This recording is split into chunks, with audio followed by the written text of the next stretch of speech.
ഏഴാം ക്ലാസ് ഇംഗ്ലീഷിലെ and in wonder and amazement I sing എന്ന പോയത്തിലെ ആക്ടിവിറ്റീസാണ് നമ്മൾ നോക്കിക്കൊണ്ടിരിക്കുന്നത്. നമുക്ക് രണ്ടാമത്തെ ആക്ടിവിറ്റി എന്താണെന്ന് നോക്കാം. What fils the speaker with wonder and amazement എന്നാണ് ഇതിൻ്റെ ക്വസ്റ്റ്യൻ. എന്താണ് നമുക്ക് നോക്കാം.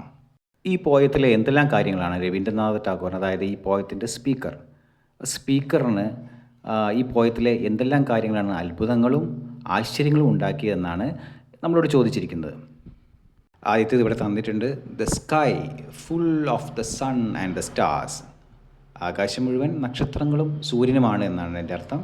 The universe filled with life. ഈ പ്രപഞ്ചം ജീവനെ കൊണ്ട് നിറഞ്ഞിരിക്കുന്നു. ദ ബ്ലേഡ് ഓഫ് ഗ്രാസ്, അതായത് നമ്മുടെ കാലിൽ പുല്ലൊക്കെ തട്ടുമ്പോൾ ഉണ്ടാകുന്ന ഒരു മൂർച്ചയുള്ള ഒരു സെൻസേഷൻ ഉണ്ടല്ലോ, അതാണ് ഇവിടെ ഉദ്ദേശിക്കുന്നത്.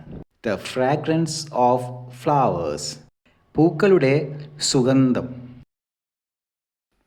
ഈ പറഞ്ഞ കാര്യങ്ങളൊക്കെയാണ് അദ്ദേഹത്തിന് ആശ്ചര്യവും അത്ഭുതവും ഉണ്ടാക്കിയത്. നമുക്കിനി അടുത്ത ആക്ടിവിറ്റിയിലേക്ക് പോവാം. ഇവിടെ ജോഡികൾ കണ്ടെത്താനാണ്. ഇവിടെ ABCDE, flowers, grass, mind, veins, swayed.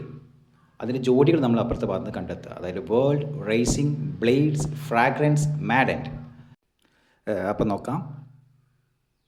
Flowers, fragrance, grass, blades, mind, maddened, veins, racing. ഒരെണ്ണം അവിടെ ഓൾറെഡി ഉണ്ട്.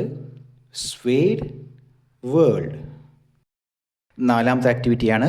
ഈ ആക്ടിവിറ്റിയിൽ അലിട്രേഷൻ ഇങ്ങനെ കണ്ടുപിടിക്കുക എന്നാണ് പറഞ്ഞിരിക്കുന്നത്. അപ്പോൾ നമ്മളിത് നോക്കിയിട്ട് ഇവിടെ ഉദാഹരണം കൊടുത്തിട്ടുണ്ട്. അതേപോലെ നമ്മൾ എന്താണെന്ന് മനസ്സിലാക്കിയതിന് ശേഷം പോയത്തിൻ്റെ മറ്റു ഭാഗത്ത് നിന്ന് നമ്മളിവിടെ കൊണ്ട് എഴുതുക എന്നുള്ളതാണ് ഇവിടെ നമ്മൾ ചെയ്യേണ്ടത്.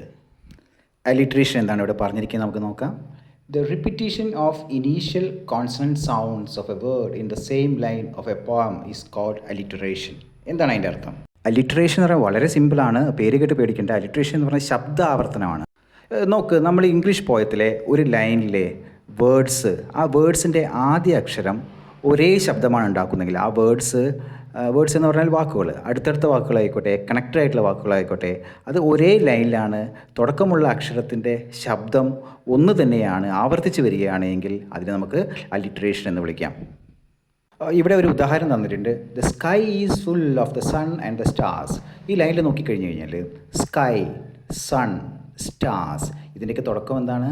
എസ് എന്നുള്ള അക്ഷരമാണ് അല്ലേ. അതായത് ഒരേ ശബ്ദമുണ്ടാക്കുന്ന വ്യഞ്ജനാക്ഷരം ഈ വാക്കുകളുടെയൊക്കെ തുടക്കത്തിലുണ്ട്. ബാക്കി നമുക്ക് നോക്കാം. While walking in the woodlands, flowers, fragrance, maddened my mind, the gifts of gladness and joy. ഈ വീഡിയോ നിങ്ങൾക്ക് ഉപകാരപ്പെട്ടു എന്ന് കരുതുന്നു. മറ്റു വീഡിയോകൾക്ക് വേണ്ടിയിട്ട് നിങ്ങളിവിടെ സബ്സ്ക്രൈബ് ചെയ്യാൻ മറക്കരുത്. നന്ദി.